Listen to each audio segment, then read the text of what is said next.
lechon belly. Maniniwala ba kayo inumpisahan daw ni Mark ang lechon rolls business na ito nang walang inilabas na puhunan? Simula po siya 2017, I started po na wala siyang puhunan. Pinost ko lang siya, tapos ang daming nag-comment sa akin. Collecting orders muna po ako. Kinuha ko po yung Let's go, mga Hornet. business. Tapos nanghingi po ako ng down payment. This is folk racing, okay? Nakikiluto lang si Mark ng mga Let's orders go sa lutuan ng smash kanyang it. bayaw. Kada araw po, nakakaubos po kami na 50 kilos to 700 kilos a day.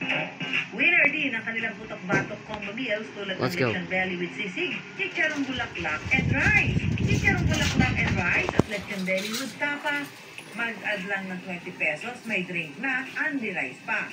Kung hanap naman may perfect for barkada at pamilya, must try ang kanilang bilao meats na may chicken insal, ribs, barbecue, chicharong bulaklak, at syempre ang lechon belly. Nag-o-offer po kami lagi ng bago. Yung product po namin, minimake sure po lagi namin na quality yung siniserve namin na lechon belly. Laging malutong po yung balat, tapos malambot yung karne niya.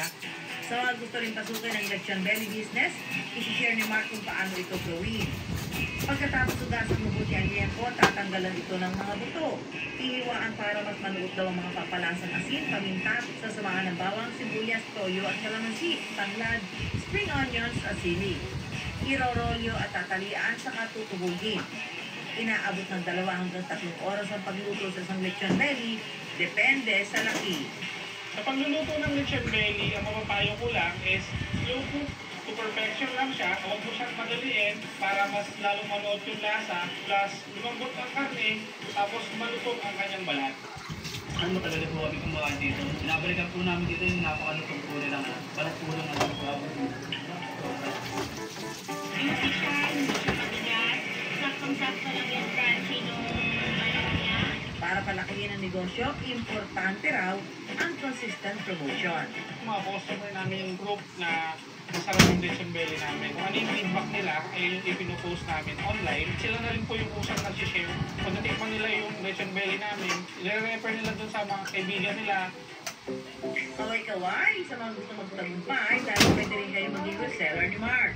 May mga restaurant po na tinitinda nila yung lechon belly, pero kami po yung supplier. Ang ginagawa nila parang rebranding. Pangalan nila yung lechon belly na sinaserve nila. Pero po, kami po yung suppliers. Dahil sa pagsisikap ni Mark, meron na siyang sasakyan, 2 iba pang negosyo, at naipagawa na rin niya ang bahay ng kanyang magulang. Natutulungan na rin niya sa gamutan ng kanyang amang may kidney disease. Malaking bagay din daw para kay Mark ang makatulong sa ilang staff niya ang working Come on! At pursugido raw siya sa lahat ng mga ginagawa niya ngayon para sa early retirement. No! Tama.